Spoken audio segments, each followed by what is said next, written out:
hipsters. Will people stop using the scientific name? Can you just put the common name? Can you, oh, well, I don't want the Latin names, blah, blah, blah. And then in equal part, the guys invariably that use the Latin names turn into total douchebags, taking the mickey out of people that don't know Latin names and treating them like cavemen. And it's just really like, this is a basic video for maybe kids or beginners trying to understand the importance of the scientific names that the animals are given. Basically what I'm going to do is it's very simplistic. So scientific name douchebags who are out there, this is a simplified version. So as much as there's order, suborder, superorder, blah blah blah blah blah blah blah blah blah, I'm trying to make this simple. So let's not be dicks about it, because if we want to introduce people to this side of things, you do have to come down off your PhD pedestal and try and deliver it to the people as they understand it. Okay, there's over 1.5 million animal species currently described using Latin names. Over 1 million of those are insects. It is proposed that there is 7 million species total on Earth, so it just shows how far we have to go to continue describing them. We need to try and find some sort of order, some sort of way of discerning where they fit in this group, how they interact with other animals, and therefore we have to classify them, and we have to put them into groups, families, genres, genus, oh Christ, the list goes on. It's incredibly confusing. The pronunciation is what upsets a lot of people, gets them going. But so, brief history. Aristotle divided animals into those with blood and those without. Carl Linnaeus, probably the most famous of all the dudes for doing this, created the first hierarchical biological classification of animals in 1758 with his published work Systema Naturae. Jean-Baptiste Lamarck expanded into 14 phyla in 1809, phylum being a classification of life. Ernst Haeckel divided the animal kingdom into the multicellular metazoa, now known as Animalia, and the protozoa, or single-cell animals, which are single-cell organisms, which are now not considered animals. So we're concerned with metazoa, or Animalia, which are the multicellular organisms. So the way that life is organized is we have life, domain, kingdom, phylum, class, order, family, genus, species, subspecies.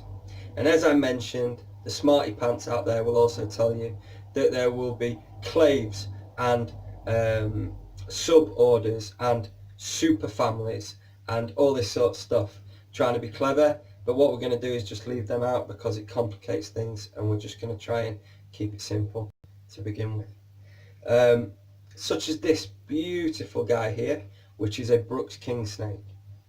Its classification is kingdom Animalia, phylum Chordata, class Reptilia, order Squamata, suborder Serpentes, family Colubridae, subfamily Colubrini, genus Lampropeltis, species Getula, subspecies Brooksii. So this guy's trinomial name is Lampropeltis Getula Brooksii.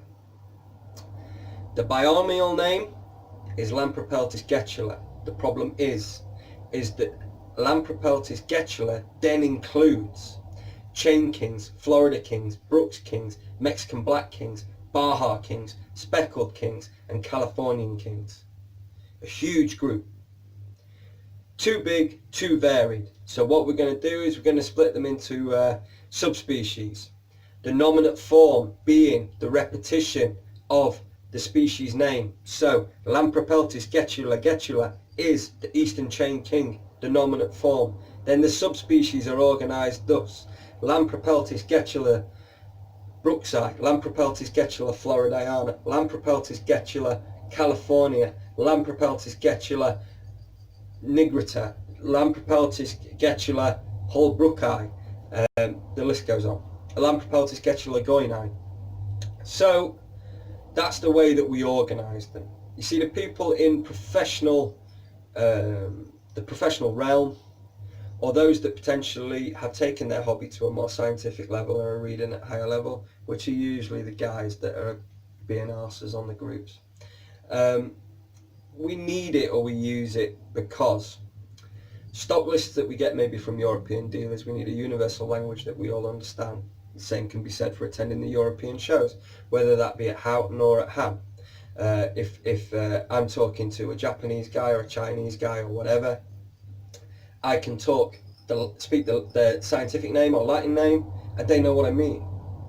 And this is the universal stuff. You know, the problem that you've got is a Konig's python in the common vernacular is a royal python in German.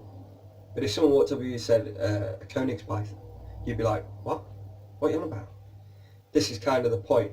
If I was to travel to Brazil and I was going to talk about anacondas, well, the Portuguese for anaconda is shaboia. So if I go up to a guy and say anaconda, he might not know what I mean if he only speaks Portuguese. If I walk up to him and say shaboia, then he knows that I mean. But then if I said Eunectes murinus, okay, because he's got some scientific reading. This is why the species are used. A guy called Julian, he pointed out when somebody was having one of these stupid rants on one of the groups, that subspecies specific detail is needed for working with dangerous wild animal species, which are the venomous snakes. So anything that's DWA or considered a hot species, it can be important down to subspecies level to know what you're working with for the use of antivenoms, because you could get it wrong and you could come a cropper because you've got the wrong subspecies antivenom, where there's that much variance in the venom makeup. It's not something I know a lot about. I've never kept DWA, but I'm just repeating parrot fashion what he said. You know, you're not stupid. There is no right or wrong way to pronounce it. If I say elaf or I say elafe, people are going to know what I'm on about. So it's not a problem. So don't overthink it. It's a dead language. Pronounce it the way that you want to pronounce it. Speaking to a guy called Dan earlier today, who basically said he was reading a book called The Naming of the Shrew. And he said that the guy who wrote that basically said, say it loud and say it confidently and just let everybody else in the room think they were wrong. It's a dead language. Who gives a shit? As long as you're trying, as long as you're putting effort into it, it's fine. I breed and produce succulents.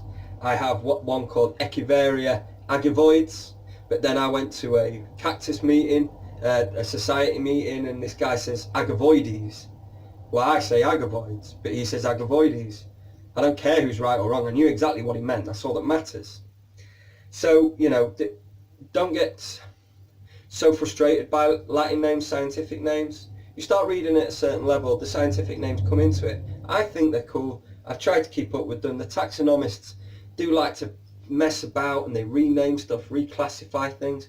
Back in the day we had all rat snakes, or most of the rat snakes at least, in Elafe, and then suddenly they decided, oh no, we need Elafe and we need Pantherophis and we need Oreocryptophis and we need Coelognathus and we need Zemenis, and God, there's more, I can't even remember them. But the point being is that they're always trying to class them. There's so many species to work through. How do they relate to one another? How do we class them with their cousins, with the snakes to a larger extent? Where do they go?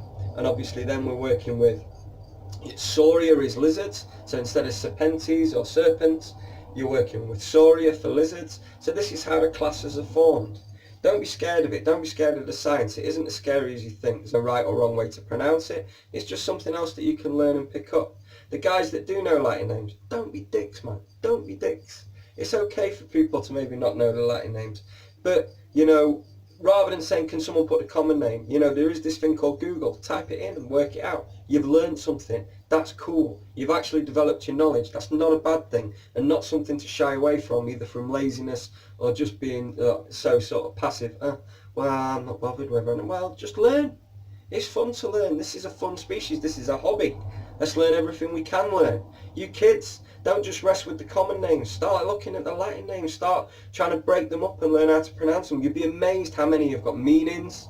You know, dendrophila, tree lover, heterodon, two strange teeth or two odd teeth. You know, there's interesting stuff out there with the meanings and the etymology of the names. We'll keep the guides coming. I hope you've enjoyed it. It was just a short one today, something that got me thinking, so I hope it was of use. Get learning them if you want to. If you don't, cool. Don't have a go at people who do know them, and the guys who do know them, don't be dicks. The world could be so much of a nicer place. See you all soon. Bye-bye.